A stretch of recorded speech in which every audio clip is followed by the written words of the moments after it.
of all trades studio in Fairport. And driven by Victor Chrysler Dodge Jeep Ram, it's Billified, the Bill Moran Podcast.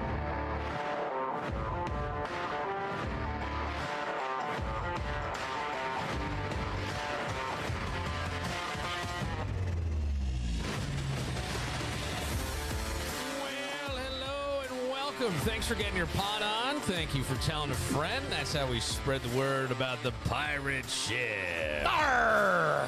Dougie Fresh in the house. In the house, baby. What's going on? Somebody, I put out that you were coming in because I had gone out to the Tally Ho and we'll play Will She Know? Yeah. And somebody wrote Dougie Fresh. In the house, baby. In the house. Hip shaking, money making, tower power, man of the hour, 24/7. The one your mother warned you about, Dougie Fresh in the house. Are you the one your mother warned you about? Have you heard that before? No, I have heard it. Yes, I've heard it, but I didn't know. Your mother warned you about. I didn't know if that was you. That I was going to throw into the end. See, now, how come? Now, do you think that moms? Oh, this is a great question now, okay? And I'm serious. Think about this for a second and go back. You have sisters. Yeah. Yeah.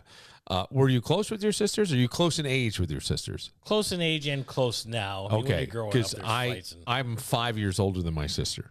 8 years older than my brother. My brother and sister are much closer to each other. They used to actually pose for prom photos. Like they would do these silly prom photos everywhere they went just to make mockery of it. They have a very close relationship, but I don't as much. But here's my question. Do you think moms warn daughters about guys more than dads warn daughters about guys? My dad never warned me about girls. He wanted to hear all the stories about girls. I'm not saying that. No. You miss it. Like, do you think your dad warned your daughter, your sister, about?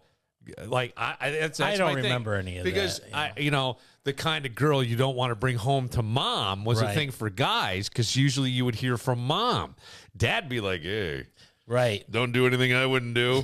And that gives you a whole lot of runway, Here's some condoms, son. Yeah. That kind of thing. When you're out. Right. And then the other was, dad with, you hear now the term is girl dad. So you want to protect your daughter. Like, I read something online today. I thought this was interesting in a way. Girl comes home. She bought a new iPad. She's got this iPad. It's great. She went and her father said to her, wow. He said, did you get something? Did you do anything to it? It's beautiful. And she said, yeah, I put protective glass on it. And he goes, oh, why'd you do that? She said, well, because I want to protect it. It's nice.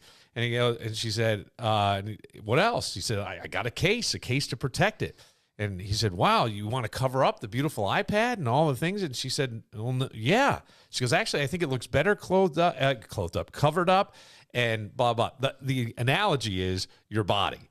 So the father's going, okay, you're more precious than the iPad. Let's cover that shit up, honey. Gotcha. Do you see what I'm saying? Yeah. Like, I just wonder, going back, I don't know why, it just hit me now. Because I have had some dad moments going on in my life recently, and I thought, that's interesting. Did dads warn daughters more about guys than moms warn daughters about guys? And I think that it's mostly dads, because dads know what guys are after. Yeah. I remember picking a girl up in high school, and her father going, I can trust you, right? And I go, yep. He goes, I can trust you about as far as I can throw you. And I remember her going, get in the car, get in the car, get in the car. Yeah, I know some parents some fathers that are very overprotective. Yeah. Did you ever have any of the overprotective dads? Did you had an encounter along the way? No, not that I remember. You hung out with the sluts, didn't you? Yeah, as much as I could. Dads weren't around. I don't think I ever low met their self-esteem. father. Never lasted long enough or their fathers were dead. Girls with low self-esteem and no dads. We visited a graveyard once or twice. It's funny because I ever since, this is going to get weird, and I apologize. I'll apologize right in advance to you, because you're going to think I'm fucking insane. Even more so? Yeah. Okay. So I have 3 sons. My youngest son is 14. He lives with his mom in Alabama. And he wanted to try out for the high school basketball team. He's never played organized basketball in his life. He loves the game. He's pretty good. We played here in he got me in a 5-on-5 at an LA Fitness gym. And I would normally never play basketball. I love watching the game. I never played the game because I knew I'd get cut, and I had never gotten cut from anything. So you were saying earlier. Yes. Yeah. I just never did. So, and I had played every sport, but I just knew that was one I couldn't. So we're playing. He doesn't do badly. He's 14. These guys are in their 20s and 30s. And then there's me. So 14, sophomore in high school? No, Right. 14 going into freshman year. Oh, okay. Going into freshman. Just turned 14. And he wants to join the basketball team, or he did. He wants to. He's trying out. And he got cut. And what I was really hoping was that he wasn't going to take the L. You're not going to take the loss. And I was talking to him last night. He was a little bummed out, and I did some dad-type things where I would call him back, and I go, oh, never mind. And it got him laughing and silly shit like that. But I said to him, here's the thing that always, as a parent, that I had a hard time with, was when I would hear other parents say even to my kid, because his older brother, when he played Little League, would get up there. He was the littlest kid. He had the unfortunate circumstance of having a birthday in January, so he was with all the kids a grade ahead. And you know how they do, if you have a child, it's always 3 to 6 months, 8 to whatever months, and then the clothing change. Well, I think there's still a big difference in, 3rd grade, 4th grade. Those months still count. There's a lot of development that happens with these kids. So he's a smaller guy, and he would get up there, and he'd be sometimes getting so pissed when he had 2 strikes. He'd be hitting the home plate so hard it would be buckling with the bat. He would get so mad. And I remember people saying things, buddy, it's just a game. And I would be like, don't say that. I want to punch you in the face for saying that. I won't punch you in the face, but I want to. Because it's not, here's my thing. It's not about, yes, it is a game. Okay. Don't take it so seriously is what you're trying to say. But what I'd rather it be is stings to lose, stings to strike out. So let's go back and figure out how we fix it. Were you in the stand saying, you strike out, you're walking home? It's not a game. Sit down, Bob. It's my kid up there. Is it you? Yeah, it was, wasn't it? You didn't even sit in the game. I didn't sit at certain games. At certain games, I couldn't. Some games I wouldn't go. Do your best. No, I would always say do your best. But my thing was, if you're that invested, like where you're hitting the plate, you're mad, you're frustrated, right, then you care, and I like that you care. But I don't want. Let me get hang on one second. Okay. Hello. Brother Bill, it is Shaner. Hey, Shaner, we're on the air right now. Can I call you later? Yes, of course. Call me when you're done. Okay, thanks, buddy. You bet, bro. Bye. Bye. Sorry. That's all right. It's a TV deal. It's your show. It's a TV deal we're working on, but I also made a bunch of calls to... Is it PG-13? Adult MA? It's this. Oh, this. Going on TV. Oh, cool. So, anyway, my thing was like, if you take it, just go back and try again. Don't keep that same fire. Let's figure it out. And now, here's where the weirdness comes in, and I blame the eclipse again because I go, everything happened, right? No, I'm telling you. I'm telling you. I am starting to believe that everything in life is controlled by your mind. And whatever you believe is what's going to happen. If you were a religious person, you were always told that God will never give you more than you can handle. God will support you in all things, right? Well, I believe that the universe will give you exactly what you can handle because that's what you believe. So if you believe that you can only... I can only handle women over 70 years old? Apparently, if that's your thinking... I want to test this theory. if you better start thinking the other way because I'm telling you, I swear to God, you think it comes back. It's like a fucking mirror. Whatever you believe comes right back. Telepathy, brain power, I do believe in telepathy. Without a doubt. Yeah, I don't know. What do you mean by telepathy? Because I have a different thing. I was going to say, hey, you want to order pizza? And you would turn and say, I was literally just going to ask you that. Okay. So I would say, similar, we're on the same frequency. And I think that so much so that we're finding things in the world that there's energy. Everything's energy. Everything's energy. Everything's frequency, all that. Nikola Tesla was really the guy that invented. Go ahead, laugh. Hang on now. I told you this is going to get weird. I told you. I warned you. I warned you. Nikola Tesla. People will say Marconi invented the radio. Okay, Marconi. There's even an award for radio dicks to win, but he didn't. Nikola Tesla actually did, and Nikola Tesla did a lot of things. You have electricity in your house because Nikola Tesla was such a brilliant scientist that he figured out, instead of direct current, alternating current. And that's why we have electricity it comes to our homes. It's because of Nikola Tesla. But he also had healing machines, and they were all on vibration. And his theory was, and many scientists believed him and proved it, that each disease, each problem that we have runs on a frequency. And if you can match that frequency with a better frequency, you could eradicate it. Now, he started this shit, and people started like shitting all over this guy. He went around Europe. Other scientists picked up on it and started to invent things. There's still some of these Tesla like healing machines out there. But my point is that it's all frequency. So my thing was with my kid is I want you to be on the frequency of focus on, okay, I know where I want to get to. I can't get there from here, but I can get to better shape, better ball handling skills, better shooting, and then the next thing you know, you've hit your goal. And that's kind of where I'm at. I'll tell you what, this is very interesting because the other day, my nephew, who's going to be 14 next. So happy to hear this. 14 next Saturday, wants to learn how to do push-ups because he hasn't been able to do them. Yep. I'm trying to get him in the sport. Yep. So I went over there. I said, all right, he says. This could be the best thing for you. Maybe. If he does it. Seriously. Yeah. The carpet's too hard. The floors are uneven. I'm like, okay, I'm in the area. Your floors are not uneven. I'm like, okay, let's do some push-ups. We took out a book. Okay, even if you can only do 10, and on your phone, do a 2-minute break. Do them on your knees and work your way up. I said that too. I go, but he goes, well, they hurt my hands. I'm like, buddy, you have to toughen up. It doesn't happen in 1, 2, 5 push-ups. You got to work a little hard. This is where I sucked as a dad. I go, stop being a pussy. It's okay. Right. No, it's not okay. I'm dead serious. I would say, stop being. I would go, come on. He goes, well, this is it. I'm like, I don't want excuses, Chris. Yes. I go, for every excuse you have, I have a solution. Yep. And as you go through life, you're going to find out that as you get older, that's what you're going to have to do. Yes. And it starts with this. Yes. It's arguing for your limitations. And I'm not yelling at him, but I'm like, this is the way.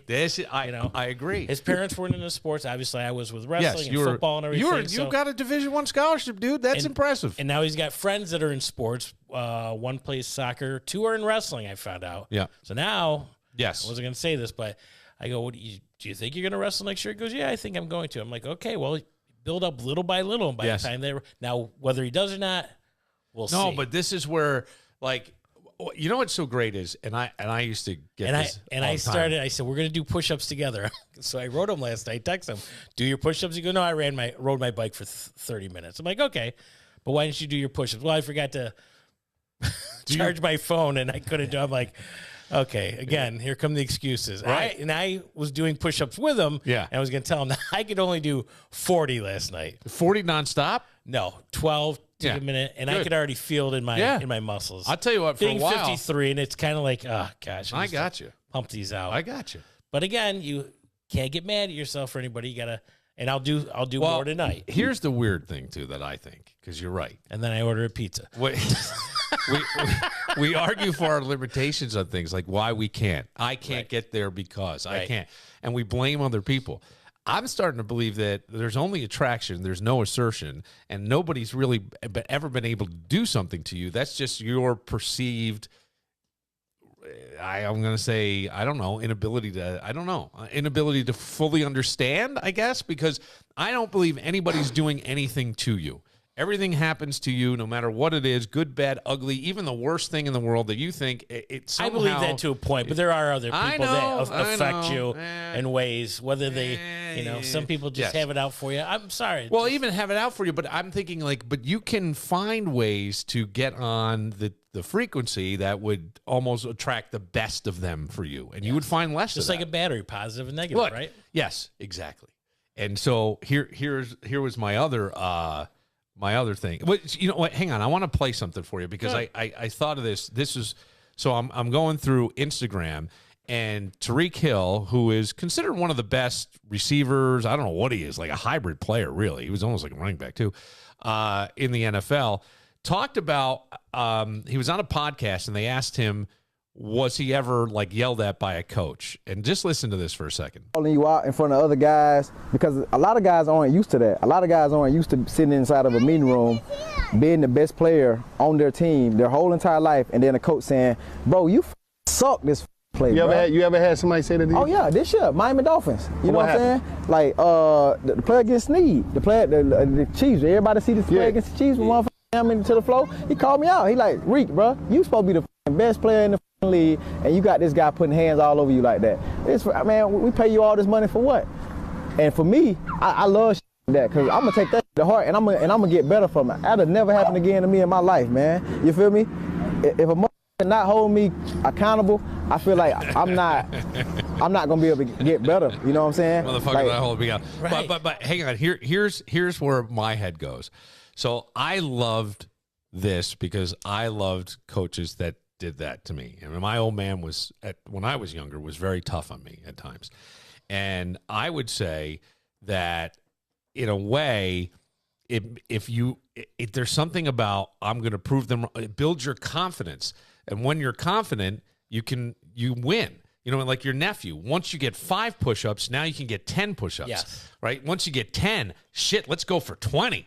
You know what I mean? And that's the thing. And I believe that that's how you build self-esteem in kids. And you can tell me all the stuff about we need to protect our children from social media. You're never putting that genie back in the bottle. Never happening. But what you can do is build your kids' self-esteem and make them believe that they are better or worth more than that. And that's kind of where I was at with my stuff. I got you. And that's where I saw it. Oh, we had a book. I wrote down Monday, Tuesday, Wednesday, Yeah. Thursday, 10 reps, 2 Yeah. minute break. Yeah. I go, and you do this for 2 or 3 weeks, and you go up to 15. And Yeah. it's Same thing. baby steps, step Yep. by step. Yep. I'm doing it now. Yeah. I'm doing Right. it now. Started walking, right? And now I'm running. Mm-hmm. I've been walking for a couple weeks. Now I'm running, jogging, slowly jogging, right? And then even with weightlifting, I'm back in the gym, lifting weights, right? And I'll only go up once I get the full 3 sets of 10. Then I'll go And up we've 5 all pounds. done this before. Every Oh, 5 or 7 years.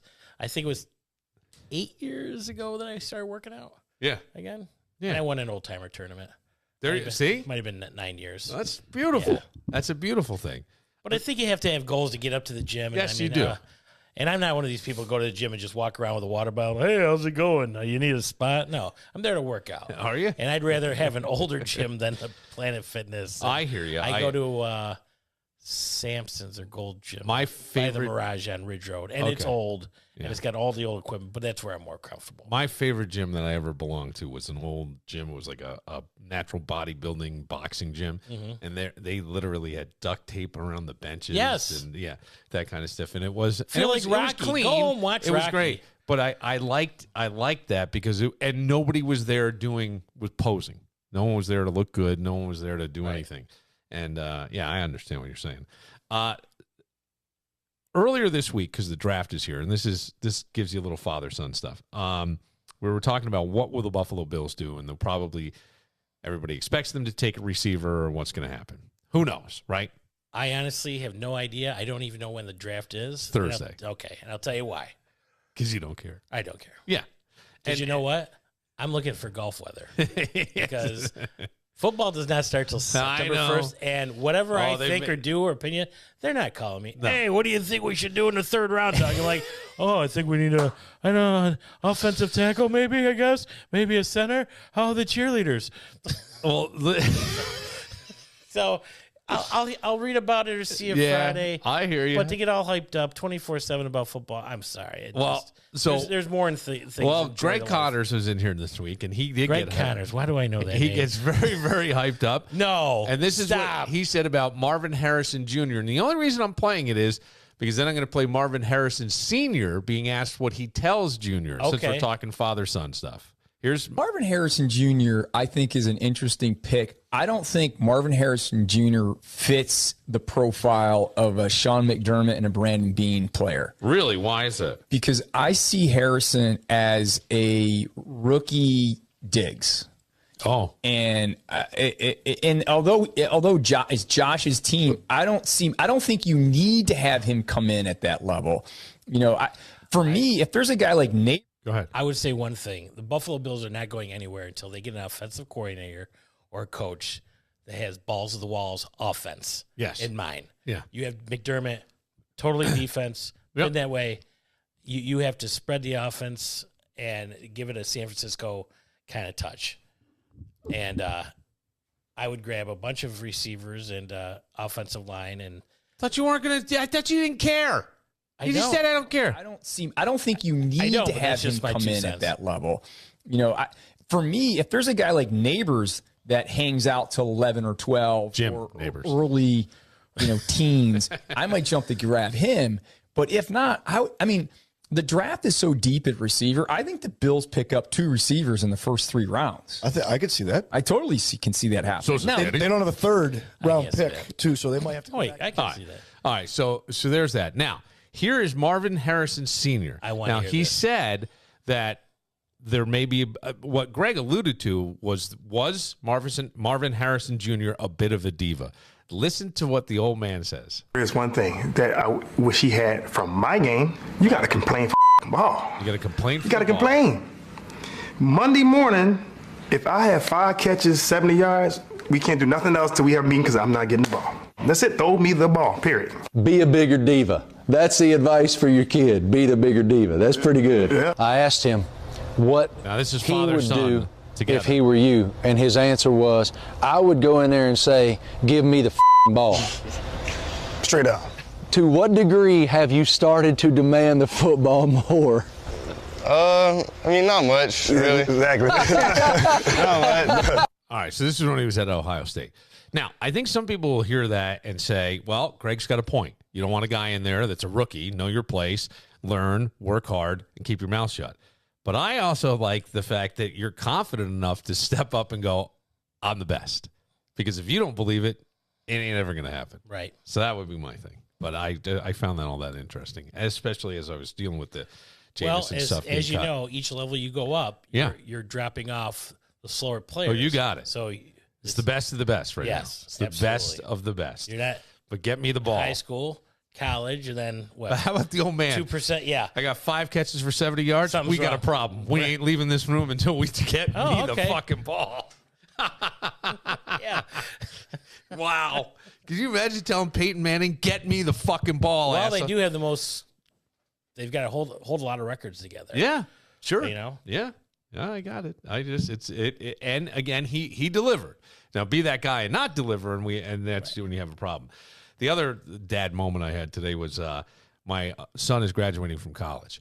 He is also on the track team.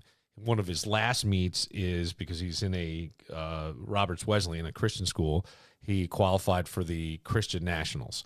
So that meet is the Saturday of graduation Saturday. So it's like May 10th and 11th. So he and I talked. He's like, I'm probably not going to go. I don't know if I'd make it back from South Carolina in time, blah, blah, blah. Graduation's the next day. My events are all Friday, all this stuff. I go, great. I get a call today. Hey, do you know where anybody's staying when they're here? And I said, I have nothing really to do with that, but whatever anybody needs. Here in Rochester? Yeah. Whatever anybody needs, tell me what the needs are, and I'll make it happen. That it's that simple. Which I just don't feel like getting into all the.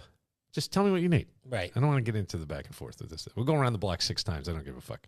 Let's stop. Right. So he says to me, and I said, well, I thought maybe your older brother, who's only 16 months older, would stay with you last night. Like, well, I'm not even going to be here. I'm going to Christian Nationals. And I said, okay. I'm pretty sure I'll make it back in time. So now graduation's the next day. Are you having a party for him? I'm having a dinner. I'm not having it. It's college. Right, So right. I'm gonna have That day, though, he's got to make it back. He's got to make it back. You can't have the dinner without the college grad.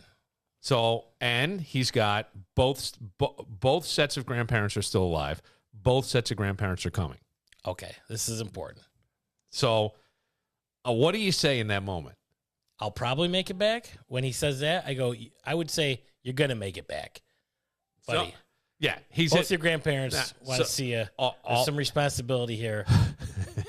This is, you know, you're smart enough to know this. All I said was,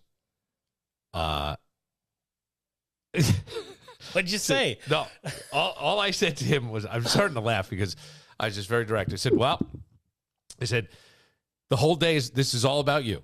This has nothing to do with me. Everybody is here simply to celebrate you. People are traveling from near and far, from Texas, from Jersey, downstate, Alabama, Bama-lama. to celebrate you and your accomplishment. That's it. If you think this is the best thing for you to do, fine. It has nothing to do with me. Nothing. No, I no, hey, right? Yeah. Has nothing to do with me. Right. If you think you can do it, and I get it, it's one of the last track meets you'll ever have, right? You are close to records and things like that. You qualified for this. You can get anywhere in 24 hours these days. Yeah, well, he's not flying, though. That's the problem. Driving. It's part of a van going down with the kids from so they all got to travel together.